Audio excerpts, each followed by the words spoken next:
The Honorable De Lima. Thank you, Madam Chair. This is actually supplementary or complementary to the manifestation made or the opinion made by the Honorable Representative Barbers. The ultimate general ground, betrayal of public trust. The specific allegation is alleged drug addiction of the President. And again, I would point out to certain sub-allegations and refute their insufficiency. Allegation number one, sub-allegation number one, there are serious accusations that PBBM is a drug addict. The offense alluded for this ground is drug addiction. Stating that there are accusations do not constitute factual allegations of the addiction. This ground presupposes that because PBBM is an addict or an alleged addict, he is unfit to be president. However, unfitness per se is not a ground for impeachment. And even when considered as constituting basis for betrayal of public trust, the statements in this ground do not sufficiently establish allegations on how specific presidential acts were impaired by PBBM's addiction, assuming the addiction to be true.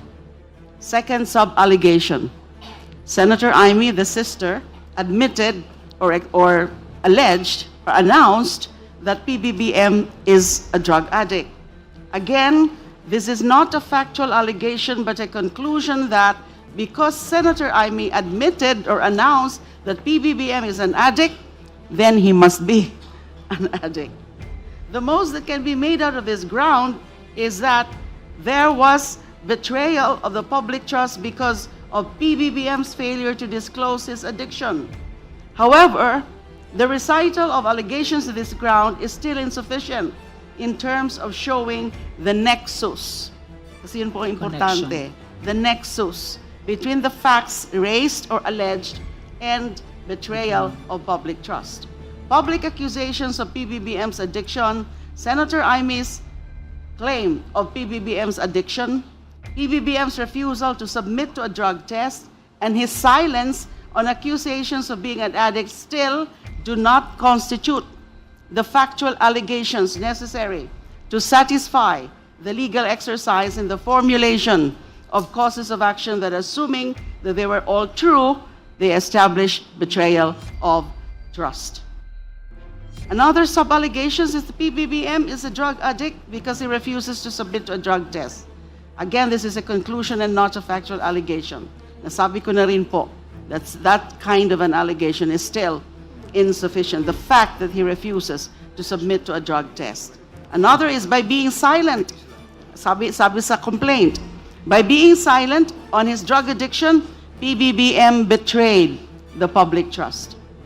For me, Madam Chair, this is a non sequitur conclusion and not a factual allegation. Because the ground must not only state a categorical allegation that PBBM is a drug addict and that this impairs the performance of his mandate, but must also include a recital of the alleged acts, events, and incidents that support the same. How do they say, or how do they know, or why do they claim that it impairs his judgment? So that's again my view. Again, this second ground is insufficient in substance. I so submit. Thank you, Madam Chair. Manifestation is noted by the committee. The Honorable Santay. Thank you, Madam Chair. On the second ground, alleged unfitness due to drug addiction, President Marcos is alleged to be a long-time user of illegal drugs. Drug use allegedly renders him manifestly unfit to discharge his presidential powers. The evidence presented were public statements attributed to Senator i-IMPEACH Marcos, news articles, opinion commentaries, and medical articles on the effect of cocaine use. Thus, the legal theory asserted is that drug addiction impaired his judgment to discharge his presidential duties. However, this is a general conclusion because there was actually no narration of which of the presidential actions or judgment was impaired due to the alleged drug addiction. There was also no medical evidence presented, no drug test results. So the allegations were merely limited. The evidence of drug use were merely limited to media reporting and political statements made by Senator Amy Marcos. In Philippine impeachment jurisprudence, it has never recognized personal health allegations without proof of impeachable offense, of the impeachable offense. And with regards to the second complaint, there were actually no general, there were actually no evidence, actual evidence presented to justify the allegations. You are referring to the second offense? Yes, with regards to the second offense. Thank you. Madam Chair. Honorable Garbin first, then Honorable Po. Honorable Garbin, you are recognized.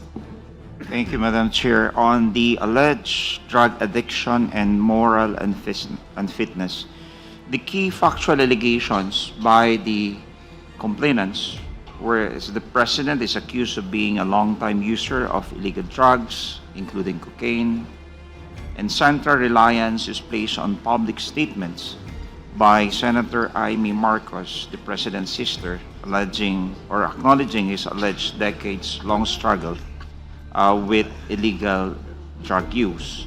And the legal framing of the complainant is that not framed on any criminal accusation, and it is used to support the moral unfitness, the impaired judgment, and the betrayal of public trust. The allegation that the President is a drug addict is insufficient in substance. It is unsupported by competent evidence, such as medical findings, sworn admissions, or official investigation on record, and rests largely on hearsay and public speculation. Absent verified and authoritative proof showing impairment in office or misconduct indirectly related to the exercise of presidential functions, such allegation cannot establish impeachable offense and should not be given weight, Madam Chair. Thank you. The manifestation is noted. We will be limiting the manifestations and comments with respect to the second offense to the two last members. These are Kong Po and Kong Lord and Suwan. We encourage the other members to participate in the discussion of the succeeding offenses. Madam Chair, can you add me for the second charge? Very short All right. manifestation. Now we recognize the Honorable Po. I'll make mine as quick as possible so that we can accommodate Kong Rufus. So with regards to my manifestation, Madam Chair, what we've established through everyone who has manifested ahead of me is that there is no record of illegal drug abuse. That is clear. What we know for a fact and what is actually on record is that on November 2021, there was a negative drug test that was attested to at St. Luke's. And further, on May 2024, there was actually a Senate hearing in which one drug analyst, Jeresa Reyes, and laboratory head, Dr. Cecilia Lim, confirmed that the President tested negative specifically for cocaine. So while there is no existing record of any drug abuse, the President has on 2 occasions proven that he is not a drug user. I submit that to the record so that we can make a objective decision on the substance of the second ground. The manifestation is noted. The Honorable Lord and Suwan. Madam Chair, this is my manifestation. So there is an allegation in the complaint that there was an admission by Senator Amy Marcos that the President used drugs. However, this admission cannot be considered because of Rule 7, Section 17 of our own House rules regarding impeachment, which states that the rules of court apply suppletorily. We should consider Rule 130, Section 28 of the Rules of Court regarding the res inter alios acta rule, which merely states that an act of one cannot prejudice another, meaning that the so-called admission of Senator Amy cannot prejudice the President, which means that the so-called admission has become irrelevant and cannot be considered as one of the bases for sustaining sufficiency in substance. Our last committee members to comment on this are the Honorable Rodriguez and then Honorable Vice Chair Dumogan. We encourage the rest of the members to participate in deliberating the succeeding other offenses. The Honorable Rodriguez. Thank you, Madam Chair. This is a clear example of not a recital of facts, but a conclusion of fact not based on any evidence. There is no evidence that the President is using drugs. Only statements of some persons. And then, this particular allegation, being a mere conclusion, does not connect to any of the 6 grounds of impeachable offenses. And so therefore, clearly, this particular second act complained of has certainly it's not sufficient in substance. Thank you, Madam Chair. Thank you. The manifestation is noted. Vice Chair Dumogan. Thank you, Madam Chair.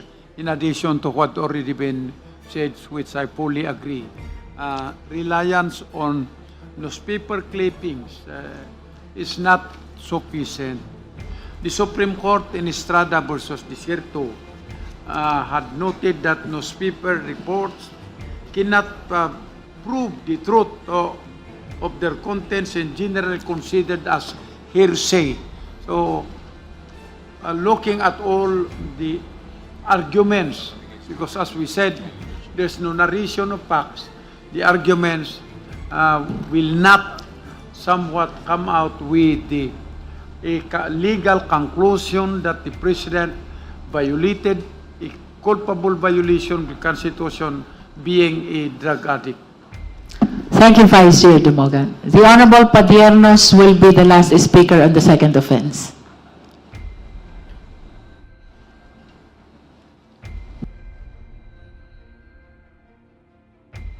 Thank you, Madam Chair.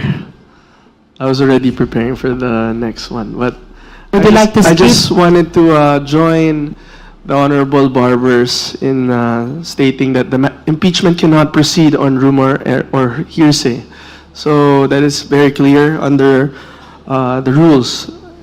And as mentioned by the Honorable Suwan, the res inter alios acta rule apply.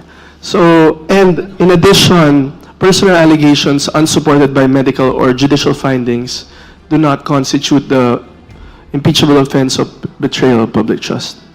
That's it, Madam Chair. Thank you. That ends our discussion on the second offense.